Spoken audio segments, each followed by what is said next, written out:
یہ مجلس تو ہوگی، ہوگا یہ ماتم تو ہوگا۔ میں اپنے بچوں اور جوانوں کے لیے ایک جملہ ان کے ذہنوں کو ہدیہ کروں گا کہ یہ 2 جملے 2 فقرے اپنی زندگیوں کا لاہ عمل بنا لو تو تم کبھی مرنے نہیں پاؤ گے۔ تم مر بھی جاؤ گے تو تمہیں یاد کیا جائے گا۔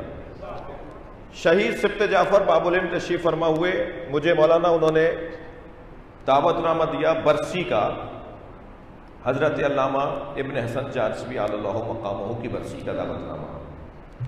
میں نے اپنی کم علمی کا اظہار کرتے ہوئے ان سے کہا کہ ان کے اولاد کون ہے، ان کا بیٹا کون ہے؟ تو وہ بڑا حسین جملہ انہوں نے کہا جو میں یہاں دیا کر رہا ہوں۔ فرمانے لگے جو لوگوں کی خاطر جیتے ہیں نا پھر پوری قوم ان کی وارث ہوتی ہے۔ ان کے تو بیٹا ہی نہیں ہے، صلوات پڑھے محمد والے۔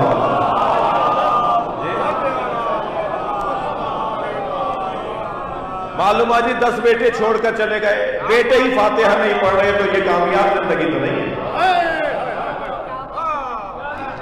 جی۔ اولاد اتنی چھوڑ کر چلے گئے، اولاد کو ہی نہیں پتا کہ میرے ابا کے آج مرنے کا دن آ گیا ہے، فاتحہ بھی پڑھی جاتی ہے، اور اولاد ہی نہیں ہے اور پوری قوم ان کے لیے فاتحہ پڑھ رہی ہے، پوری قوم ان کے لیے احسان ثواب کا انتظام کر رہی ہے۔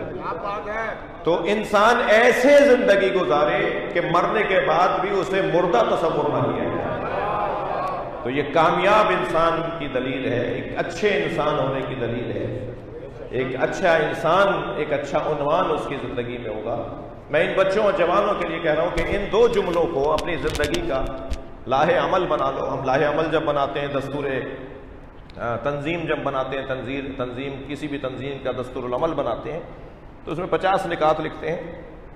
میں اور آپ اپنی زندگیوں کا اگر دستور عمل 2 چیزوں کو بنا لوں، ہم نے جو ادارے اس وقت تک بنائے ان سب کے لیٹر ہیڈز کے اوپر، سب کے سائن بورڈوں پر یہ دونوں جملے لکھوانا شروع کر دیے ہیں، اور یہی 2 جملے کافی ہیں۔ جملہ ہدیہ کر رہا ہوں، عبادت کرو رب کی، خدمت کرو سب کی۔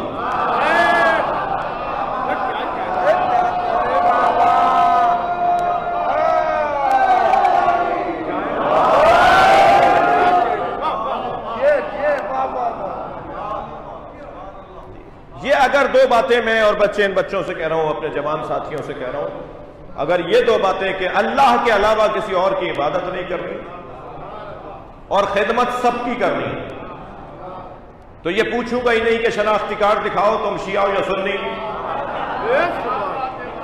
میں اس سے پوچھوں گا ہی نہیں کہ تم مسلم ہو یا غیر مسلم۔ اگر میں رب کا عبادت گزار ہوں تو وہ رب العالمین ہے، وہ تو کافر کو بھی کھلاتا ہے، وہ تو مسلمان کو بھی کھلاتا ہے، وہ رحمان کے رشتے سے، توجہ ہے، وہ رحمان کے رشتے سے سب کو پالتا ہے، رحیم کے رشتے سے مومن کو پالتا ہے۔